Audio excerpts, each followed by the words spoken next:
Hey, we're excited to be hosting our third straight regional. Our guys are excited. Just got done with practice. Part of it was outside, part of it was inside. So before the media asked me anything about the weather, I don't care about the weather. I can't control the weather. Don't want to talk about the weather. And every regional that has ever been here has not been affected by weather like some people want to say it is. So we'll be ready to go tomorrow whenever we're allowed to play with the weather. And we're facing a great opponent in Norfolk State. Okay, we'll open up the questions for Coach Godwin first. Coach, how do you feel like the team thus far has kind of handled maybe the hype surrounding it compared to past years? Do you feel like they've done a pretty good job of just taking it as it is and ignoring the noise? I've said this a lot recently, but this team is as battle-tested as any team that we've ever had. You know, going to back before conference started, our guys, had to go through injuries. Somebody asked me yesterday, says, "Hey, your team didn't have any injuries this year." And I was like, whoa. I guess I missed Hoover being out for 6 weeks with a shattered face, and Gavin missed time. Wisenhunt missed time. I mean, there's been a ton of guys that missed time. So we maneuvered through that, and then we get to conference, and we're the best team by far on paper. And for our guys to have to play 4 games in 3 days and 36 innings, to be able to maneuver through that was really special. And I don't know if we've ever had a team here that is more battle tested. So when you say hype, I mean, look, that's what East Carolina is. When you play baseball here, there's pressure, there's hype, there's all that stuff. But we haven't been on social media since Tuesday at 9:00. So we don't see the hype now. When you told Carson he's getting the start tomorrow, how did he react? And maybe I'm assuming he might have saw that coming. I mean, was he kind of expecting that maybe or no? I don't think anybody was expecting until the coaches tell them who's pitching. I mean, Gavin would have went game 1 if we'd have told him to, or Cooch or Smitty or whoever it is. And it's not a big deal. Carson's just going to take the ball and treat it like any other start.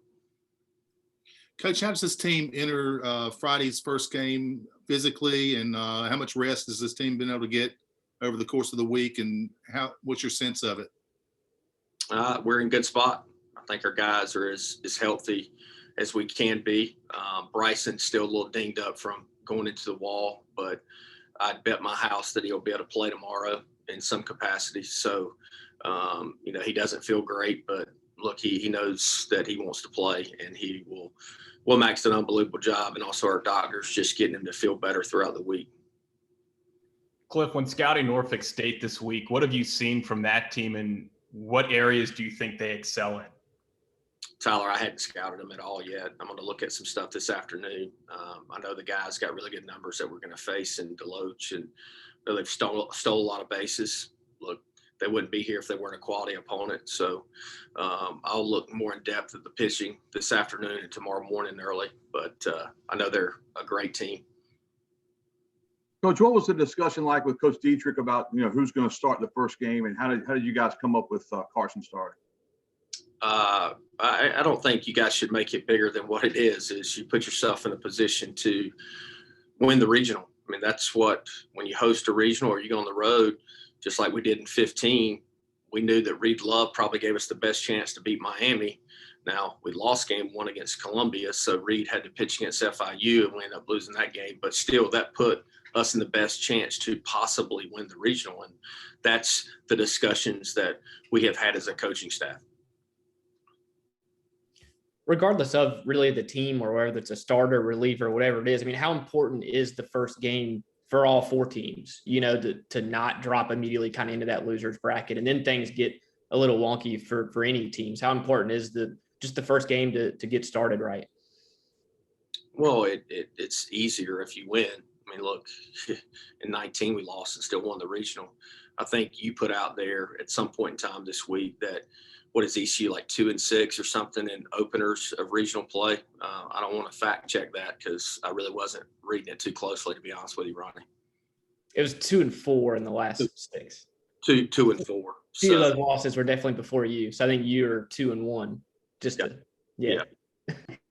Well, I didn't think you were like pointing the finger at me that in game one, because I don't really care. As long as we win the regional, I don't give a damn if we win the first one or lose the first one, as long as we win the regional. So, excuse me, but that, yeah, we'll put our best foot forward tomorrow and we'll go from there. Coach, after going so long without having a full Clark LeClaire Stadium, how much excitement does it add to the guys, especially some of the younger guys who maybe haven't experienced what it's like to have a full Clark LeClaire Stadium behind them? Just what does it mean? It means the world to me, because I can't imagine hosting a regional not being at full capacity. And for the younger guys who haven't experienced this, it's pretty cool. And to be able to do it 3 years in a row, I want them to enjoy it. I want them to take it in, and I always tell this story when Turner was our shortstop at 19 and Ryder was our third baseman. Turner, they ran on the field. He told Ryder, hey, man, look around, take this in. This doesn't happen everywhere. And I'm getting chill bumps talking about it because it doesn't. It doesn't happen everywhere. And it's a special place. Pirate Nation's awesome. When Clark LeClaire's packed and the jungle's rocking, it's as loud as any place I've ever coached. Cliff, 2018, playing UNC Wilmington, and that game was kind of fragmented. You had to pull Cooch Maynor, I think, due to a delay. I know you said you didn't want to talk about weather, but obviously you got to prepare for those situations in terms of the forecast.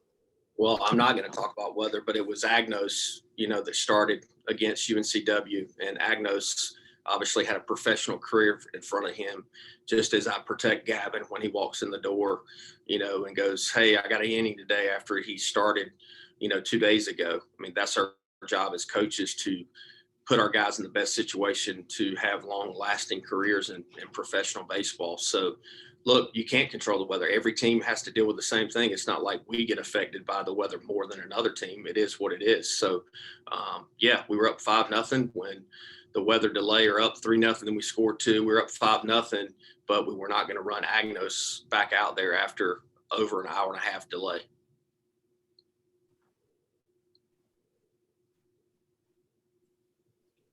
Okay, are there any other questions for Coach Godwin? Okay, we'll turn it over to questions now for either Connor or Gavin. Connor, just talk about the excitement level of you guys as players to see a full Clark LeClaire Stadium again. What's that going to mean to you guys? I mean, I know I've lost some sleep the last few nights just thinking about it. It's special. And to have, to be able to have that again this year it's awesome. And I'm excited to be a part of it again. And I'm excited for the rest of my teammates that even haven't seen it, like Jacob Starling, guys like that. They get to experience it for the first time, because it's seriously the best time of the year. Connor, Cliff said that he couldn't talk about the weather. Has he permitted you guys to be able to talk about the possible weather tomorrow? No comment. Connor, how did practice go today? I imagine there's a different feel, than a fall practice or a practice in April or May. I mean, what's kind of it like this week, and specifically with practice today, just amongst the team and kind of vibe and stuff? I mean, it is different, but at the same time, it's not. You got to treat it like any other game, any other week. Don't change what's worked. We've treated this like any other game week. Today was no exception. We have the NCAA reps out there telling us how long we can go, but that's about it. That changes. We go about our business as usual. Gavin, how did you guys feel coming out of last weekend physically, and as you head into this week with the regional beginning, tomorrow? How do you guys feel overall? How do you feel? I would assume that everybody feels good. I think we have a little chip on our shoulder because we didn't end the tournament the way we wanted to. And with Gavin, will you draw at all? When you do pitch on the Campbell game, the last 2019 regional, you started that one, obviously. Will you use that to help you at all for this weekend? No, not really. It's 2 years ago. Can't really think about the past and what I did in the past. But Gavin, following up on that, Gavin, will that experience though help you a little bit maturity wise and stuff? Kind of what to expect in a big game atmosphere, regional atmosphere? Oh yeah, most definitely. I know what to expect. I've been there, so I know it's going to be loud. I know everybody's going to be cheering, so I'm going to be able to handle my emotions better this year than I did in the past. Gavin, this season, for whatever reason, the offense when you pitch just really comes out firing and gives you a lot of run support. Just how much more confidence does that give you when you go out on the mound, just knowing the offense is strong behind you? It makes me so much more confident. I tell the guys when I come in there, just give me one run and I'll do the rest for them. But I feel like every inning they come in, they're just going to keep adding runs. Gavin, when you're pitching in front of a big crowd like that, do you try and block them out, or do you use that energy to feed off of as a pitcher? How do you kind of approach that? Really block them out. Don't really notice anything other than Coach Dietz giving me a sign and then Stump and everybody else behind me talking. What about tomorrow, Gavin, with Carson starting? Obviously, I mean, what's your role? Will you be kind of charting pitches or scouting or in the stands or dugout? How do you kind of handle tomorrow when you're not on the mound, I guess? I don't know what I'm going to be doing yet. So when that time comes, I'll do whatever it takes to help the team win. Guys, what does it feel like now that the meaningful games are here? You're playing in a conference tournament where you know you've got assurance of playing next week. The other teams are fighting to continue their seasons, but what does it feel like, you know, to be on the verge of playing the games that really matter? I would say every game counts, or every game matters. If no games really matter, then we wouldn't be here right now. Connor, what's been the big point of emphasis this week amongst this team as you head into Friday? I would just, like I said earlier, handling our business as usual. I mean, if we play our game and we play to the best of our ability, there's a good chance we're going to win. If we don't, there's a good chance we're going to lose. You can't treat this any differently just because it's the regionals or whatever. You got to treat it like any other week.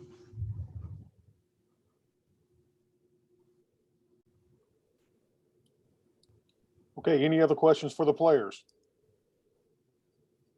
Okay, gentlemen, thank you for your time. We'll see you later on. Thank you, guys. Thank you, guys.